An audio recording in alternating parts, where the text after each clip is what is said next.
বাংলাদেশ জাতীয় নারী ফুটবল দলের কোচ খেলোয়াড় দ্বন্দ্ব সহসাই মিটছে না। বিদ্রোহী ফুটবলারদের সঙ্গে কোনো সমঝোতায় যেতে আগ্রহী নন বলে সাফ জানিয়ে দিলেন কোচ পিটার বাটলার। এদিকে হত্যা ও গণধর্ষণের হুমকি পাওয়া মাতসুমিমা সুমাইয়া মতিঝিল থানায় সাধারণ ডায়েরি করেছেন।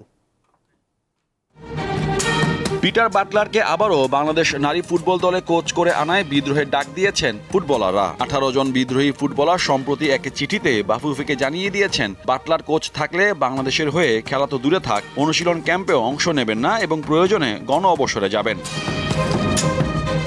ফুটবলারদের পক্ষে ওই চিঠিটি লেখেন জাপানে জন্ম নেওয়া ও বেড়ে ওঠা মাতসুমিমা সুমাইয়া। এই ঘটনার পর থেকে তিনি অসংখ্যবার ধর্ষণ ও হত্যার হুমকি পান। এ বিষয়ে থানায় জিডি করার পর বুধবার বাফুফে ভবনে তথ্য সংগ্রহ করতে আসে মতিঝিল থানা পুলিশ।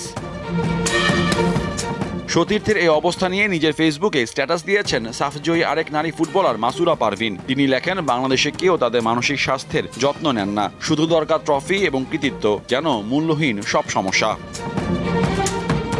এমন থমথমে পরিস্থিতির মাঝেও নিজের কাজ করতে বাফুফেতে যান কোচ পিটার বাটলার। প্রথমে গণমাধ্যমকে এড়িয়ে যাওয়ার চেষ্টা করেন তিনি, পরে অনুরোধে কথা বলতে রাজি হন সাংবাদিকদের সাথে। স্পষ্ট জানিয়ে দেন, ফুটবলারদের সাথে কোনো আলোচনায় বসতে রাজি নন তিনি।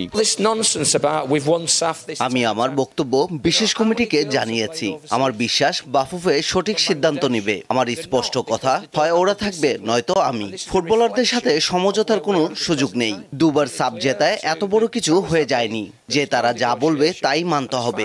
বাংলাদেশের এই কালচার পরিবর্তন করা উচিত।